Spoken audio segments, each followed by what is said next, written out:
আসলে সেদিন একটা ঘটনা হচ্ছে, দুপুরবেলা উনি কি কারণে উনি কি খাইছে না খাইছে জানি না, ওই রাস্তার মধ্যে অনেকে গালাগালি বা কাপড় টাপড় ওই লুঙ্গি উঁচা করে বিভিন্ন ধরনের আর কি খারাপ ইয়া নিয়ে রাস্তার দ্বারা দৌড়াদৌড়ি গালাগালি করতেছে। এক সময় পর কিছুক্ষণ পরে দেখলাম মাগরিবের নামাজের পরে এখানে ওই লোক ভাঙচুর করতেছে। তাই নাসিরের দোকানের কিছু গ্লাস মেলাস এগুলো ও বাইরে বুড়ে ভাঙতেছে এবং তার মা এবং তার বউকে মারতেছে। পরে নাসিরের বাবা বলল নাসিরকে, যেরকম ব্যাপার তুমি এটা যাও, ওরা একটু মানে একটু সাহায্য করে দেয়। পরে নাসির যা গেল, তারপরে তাকে একটা মার দিল, সে পরে নিচে পড়ে গেল।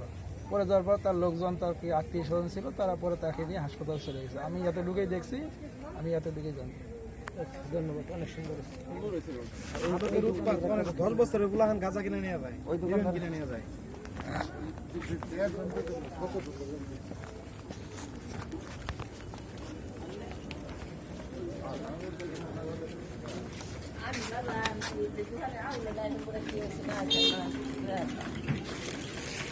মাদক গাছ থেকে মোটামুটি পৌঁছায়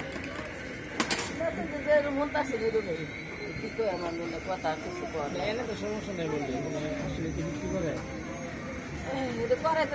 সবাই জানে, এলাকা সবাই জানে। এটা আমি না করলে কি আর মিট যাবো? কি আসলে মাদক ব্যবসা করে? আমি ভিডিও তো সমস্যা। আমি একজন প্রেসের লোক।